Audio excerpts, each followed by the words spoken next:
مفتی صاحب کیا فرمائیے گا اس کلام کے حوالے سے کچھ تاثرات آپ کے؟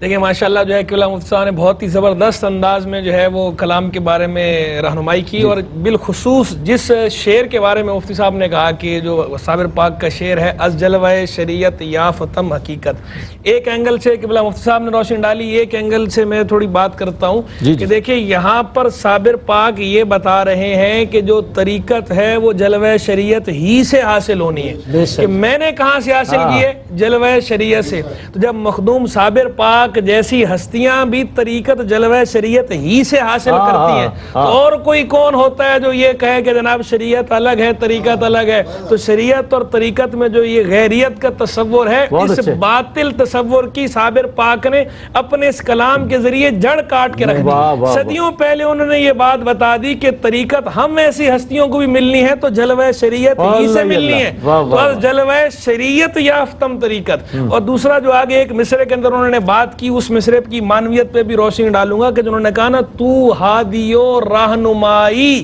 یا مصطفیٰ محمد، تو بتا دیا کہ اس عالم کے اندر، دنیا کے اندر، مخلوق میں براہ راست ہادی اور رہنما وہ نبی کریم علیہ السلام ہی کی ذات ہے، تو آئیڈیل ہمارے وہی ہیں، تو ہم نے کسی کی بھی پیروی کرنی ہے تو ان کی نسبت سے پیروی کرنی ہے، تو اصل اتباع سنت ہے۔ اس مصرے کے ذریعے انہوں نے یہ بھی بتا دیا کہ اتباع سنت جو ہے یہ صوفیاء صافیہ کے نصاب کا اہم حصہ ہے، سلوک کا اہم حصہ ہے اتباع سنت۔ بتا دیا تو ہادی و رہنمائی، کہ ہادی اور رہنما تو نبی کریم علیہ السلام ہی ہیں، تو اطاعت انہی کی کرنی ہے، اتباع انہی کی سنت کی کرنی ہے۔ تو جس کو ان کی سنت کے رنگ میں رنگا ہوا دیکھنا ہے، جس کو صبغت اللہ کے میں دیکھنا ہے، اس کی پیروی کرنی ہے، اس حیثیت سے کہ نبی کریم کی سنت کی پیروی کر رہا ہے، ہادی و رہنما کے راستے میں چل رہا ہے، نہ کہ اس کی ذاتی اور شخصی حیثیت میں۔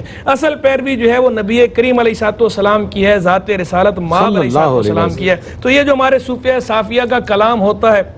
یہ ہمارے لیے درس ہوتا ہے، اس کے اندر نعت بھی ہوتی ہے، اور نعت کے پیرائے میں ساتھ ہی ساتھ ہماری بہترین تربیت بھی فرما رہے ہوتے ہیں۔ انہوں نے اس کلام کے ذریعے کلام کا کلام کہا، خراج عقیدت بھی پیش کر دیا حضور جان عالم علیہ السلام کی بارگاہ اقدس میں، اور ساتھ ہی ساتھ تصوف کے اسرار و رموز کو بھی عام فہم انداز میں بیان کر دیا، سمجھنے والوں کے لیے اس کے اندر نقطے چھوڑ دیے کہ دیکھو یہ ہم جو نعت بیان کر رہے ہیں اسی کے اندر تصوف کا سارا خلاصہ آ گیا، یہی خلاصہ ہے تصوف ہے۔ سبحان اللہ، سبحان اللہ۔ مفتی صاحب یہ سمجھو کہ سلسلہ صابریہ کی تعلیمات کا خلاصہ صابریہ کی ہے، وہ یہ خلاصہ ہے، خود صابر پاک بیان فرمایا۔ کیا بات ہے، سبحان اللہ۔ حضرت مخدوم پاک رحمۃ اللہ تعالیٰ علیہ کے کلام فصاحت و بلاغت پر اور اس کے محاسن پر بہت ہی خوبصورت انداز میں گفتگو فرما رہے تھے مفتیان دین، اور